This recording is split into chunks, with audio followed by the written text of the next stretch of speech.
Yes, people, how's it going? Welcome back to Lily White Lane. Hope you're all doing good. Hope that you're all keeping safe and well. And I hope that you're all having a really good Friday and lead up to the new year, wherever you are in the world.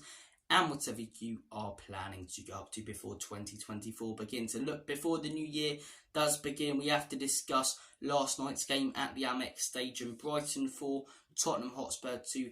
That was the full-time score and result at the end of the 90 minutes or 100 minutes, counting in the extra time. And look, for the last 17 minutes, we were excellent. For the first 10 minutes of the second half, we were excellent. And for the first 10 minutes of the first half, we were excellent.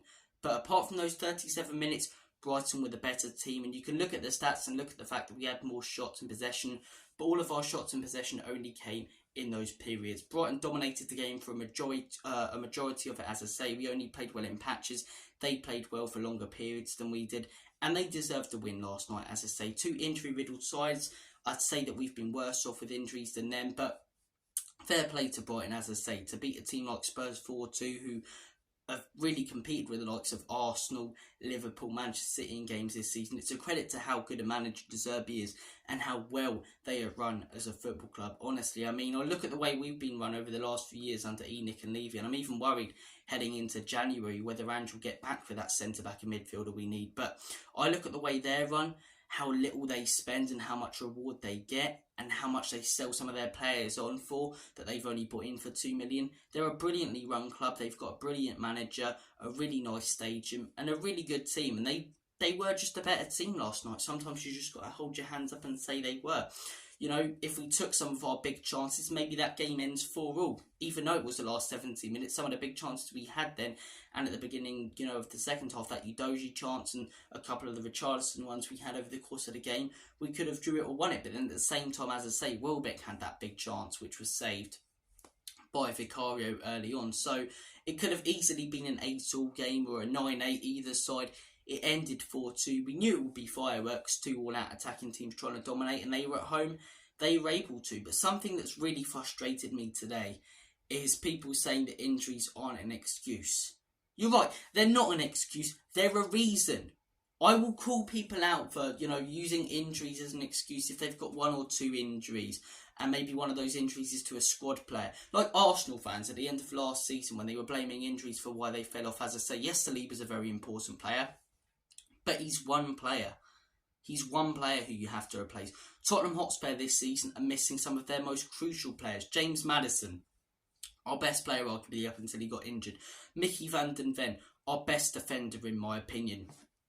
You're looking at other players such as Rodrigo Bentancur missing due to injury. It's ridiculous amounts of injury at this football club right now. We're constantly getting suspensions, as I say, to the likes of Bissouma as well. Pape Matar and Bissouma, they're off to the AFCON in January. Son's off to the Asia Cup, as I say.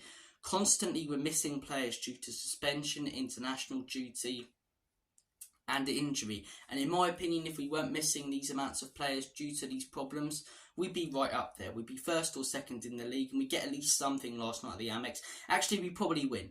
With James Maddison, with Mickey van den Ven, with Christian Romero, we win that game. We win that game. And that's not even counting in, as I say, the squad players who were missing. Perisic, a very important sub who earlier in the season was coming on and making an impact in games. The Sheffield United game, a perfect example. His delivery got us back on the right track to go on and win that. Manuel Solomon started the season well, injured. Ryan Sessegnon, good, as I say, backup option as a left-back, injured. We're missing 3 important squad players, as I say, and 4 crucial first-team players.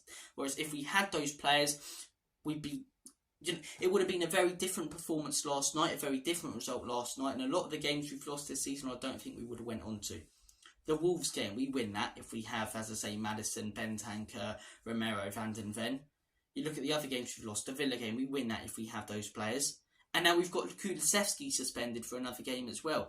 Just constant players missing who are crucial to the way that we play, as I say. So people who are calling injuries an excuse, it's not an excuse. It's a reason as to why this Spurs team aren't top of the league or second like we were at the beginning of the season, and why we fell off a little bit. And the fantastic start that we made to the season, it was always going to make the come down, as I say, frustrating for people. And I think we've got to remember the context and remember what we were all thinking before the season when we sacked Conte last season, then sacked, Stellini, his assistant, for his assistant Ryan Mason, then sacked him. It was horrendous. The club was an absolute shambles. We couldn't see how we were going to get on the right trajectory and start going in the right direction. In comes Ange Postecoglou. We're in phase one of a rebuild. We've been missing, as I say, Christian Romero, Mickey van den Ven, James Maddison, Rodrigo Bentancur. Constantly, as I say, having the likes of Bissouma, Sarr, Doji suspended as well. And then in January, we're going to be missing, as I say, 3 players due to international duty. And we're 4 points off Arsenal, who are 5 years into their project and rebuild. Speaks volumes about how good of a job Ange Postecoglou is doing and why we all need to calm down a little bit, look at our expectations in the summer and look at how good we're doing this season. In the summer, we didn't expect anything. We said it didn't matter where we finished this season. It was about seeing a style of play, as I say, that impressed us as fans, got us excited, and seeing progress on the pitch. We're being able to compete with the likes of Manchester City, with the likes of Liverpool, with the likes of Arsenal, the top 3 teams last season. In games against them, as I say, we haven't lost this season. Took a point at the Etihad, took a point at the Emirates, 2 of the toughest places to go in the Premier League. And beat Liverpool. Yes, that game was a little controversial, but you still have to score that goal at the end, which we did. We showed that we've got the right mentality. We've shown many times this season that we're going in the right direction. And of course we're going to have losses. Of course we're going to have disappointing days. It's phase 1 of a rebuild. But as I say, opposition fans are frustrating me, going, oh, Ange is losing it, blah, blah, blah. Where were these same fans, as I say, at the beginning of Arteta's spell, at the beginning of Ten Hag's spell, where they're going, give him time, it's a rebuild. Phase 1 of a rebuild. Lost Harry Kane in the summer. Horrendous team last season that finished 8th. Look at how good we've been this season, even with all of the issues that we're facing with injury and suspension. The suspension ones, okay, I'll give you that. They're caused by ourselves and the aggressive style of play that we choose to set out. But injuries, as I say, they're not our fault, and it's not an excuse. If we didn't have the players that have been missing this season we'd be 1st or 2nd in the league. And as I say, apart from Newcastle, no team in the Premier League has suffered injuries as bad as we have. Arsenal missing a couple of squad players. Liverpool missing a couple of squad players.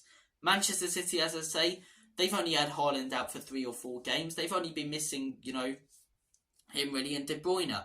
And look, De Bruyne is a crucial player, but that's one crucial player as a long-term injury and one crucial player for a few games.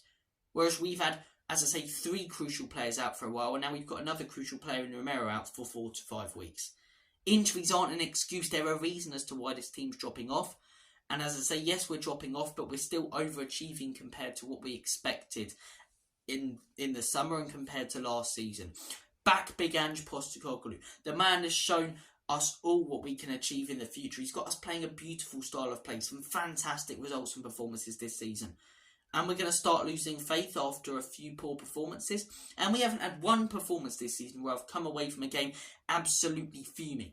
Even last night, as I say, it's not like we sat there and got, peppered by Brighton. Yeah, they could have scored more than 4, but we quite easily could have scored more than 2. We were in the game the whole time, even when we went 4-0 down. This season, as I say, I can't come out of a game once and say the players, as I say, look like they didn't care. It's been lack of ability when we've lost, which is due to the fact that the owners haven't backed manager after manager with good squad depth, which I'm hoping they do in January. I can't come away from one, though, this season saying that the players don't have the effort, which it felt like I was coming out of every game last season and saying. He's got these boys believing, he's got us fans believing. Back big Ange Postecoglou. And I'm saying this to the fans, but also to the ownership. So many times we've seen poor January transfer windows, and January transfer windows where we've waited till the end to bring in players. There is 0 point waiting here. No faffing about. No waiting till the 28th to bring in a couple of players. Bring in players now.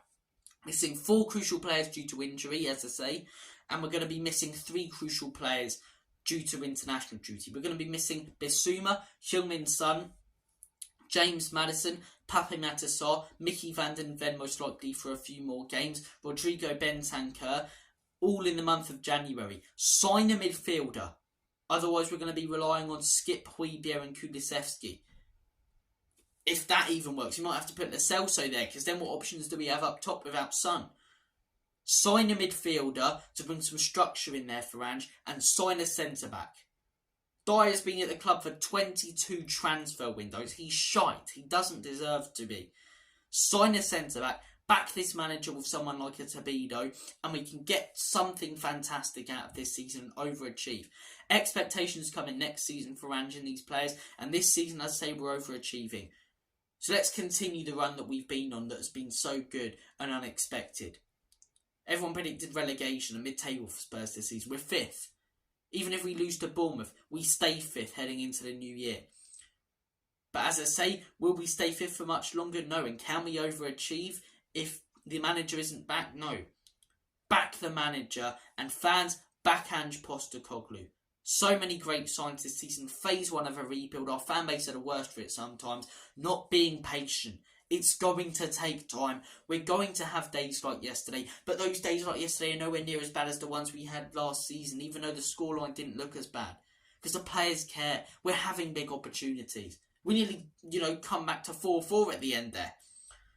Believe in Ange Postecoglou and back him to the ownership. That is what I'm saying in today's debrief. Thank you for watching this video. We need a big January transfer window. Injuries aren't an excuse, they're a reason. Those are the statements that I've made in today's video. Comment your thoughts down below on them. Thank you for watching, and as always, Comedy Spurs, in Big Ange we trust. Enoch and Levy out. Have a very happy new year.